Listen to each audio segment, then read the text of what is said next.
सर्वमंगल मांगल्ये शिवे सर्वार्थ साधिके शरण्ये त्र्यंबके गौरी नारायणी नमोस्तुते।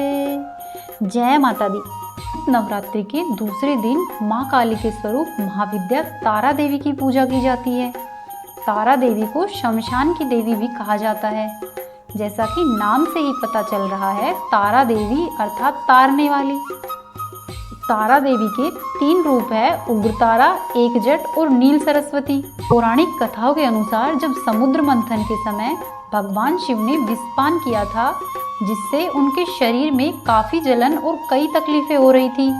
ऐसे में माँ काली के दूसरे स्वरूप तारा देवी ने भगवान शंकर को स्तनपान कराया, तब जाकर शिव जी के विष की जलन शांत हुई। तारा देवी माँ काली का ही रूप है। तारा देवी नरमुंड की माला पहनती है और इन्हें तंत्र शास्त्र की देवी माना गया है। इनकी पूजा से सभी कष्ट मिट जाते हैं। वहीं पौराणिक मान्यताओं के अनुसार देवी तारा की उत्पत्ति मेरू पर्वत के पश्चिम भाग चोलना नदी के तट पर हुई थी। हयग्रीव नाम के दैत्य के वध हेतु देवी महाकाली ने नीला वर्ण धारण किया था। सबसे पहले स्वर्गलोक के रत्नद्वीप में वैदिक कल्पोक्त तथ्यों तथा वाक्यों को देवी काली के मुख से सुनकर भगवान शिव अपनी पत्नी पर बहुत अधिक प्रसन्न हुए। शिवजी ने मां पार्वती को बताया कि आदि काल में भयंकर रावण का विनाश आपने ही किया था, तब आपका वह स्वरूप तारा नाम से विख्यात हुआ। उस समय आपका वह रूप बहुत ही विकराल था। आपका वह रूप देखकर देवता आदि सभी भयभीत हो गए। आप इस विकराल रूप में नग्न अवस्था में खड़ी थी, इसलिए आपकी लज्जा के लिए ब्रह्मा जी ने आपको व्याघ्र चर्म दिया।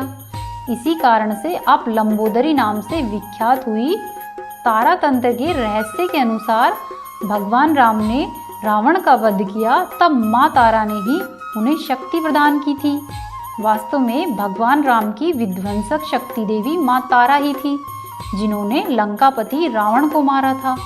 माँ तारा के 3 स्वरूपों में पहला स्वरूप उग्रतारा है। माँ उग्रतारा अपने भयानक और उग्र ऊर्जा की वजह से विश्व में विख्यात है। माँ उग्रतारा के अंदर समस्त तामसिक गुण हैं। ये अपने भक्त की कठिन से कठिन परिस्थिति में भी सहायता करती है।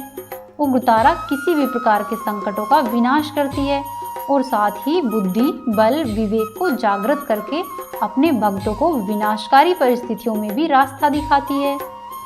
वहीं माँ तारा का दूसरा स्वरूप नील सरस्वती है। इससे माँ तारा अपने पूरे ब्रह्मांड में ज्ञान को समाहित रखती है।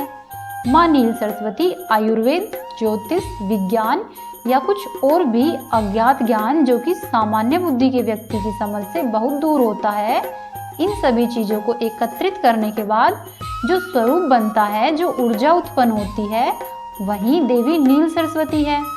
देवी नील सरस्वती राजसिक गुणों से संपन्न है। नील सरस्वती अपने ज्ञान और ऊर्जा से ज्वलनशील शव को भी शिव का रूप देने में सक्षम है। वहीं माँ तारा का तीसरा रूप एक जटा है। माँ तारा का तीसरा रूप एक जटा मोक्ष देने वाली देवी है। यह माँ सत्वगुणी है। देवी एक जटा शिवजी को अपनी जटाओं में धारण करके रखती है और सभी को मोक्ष देती है। देवी एक जटा अपने भक्तों को मृत्यु के पश्चात अपनी जटा में स्थान देकर उन्हें मोक्ष दिलाती है। माँ तारा की पूजा हमेशा ही रात्रि के समय में कालरात्रि की तरह ही की जाती है। अगर माँ तारा की पूजा कर रहे हैं तो हमेशा ही अर्धरात्रि में करें। साथ ही पूजा कक्ष हमेशा शांत रहे, आपके अलावा कोई और उपस्थित नहीं हो।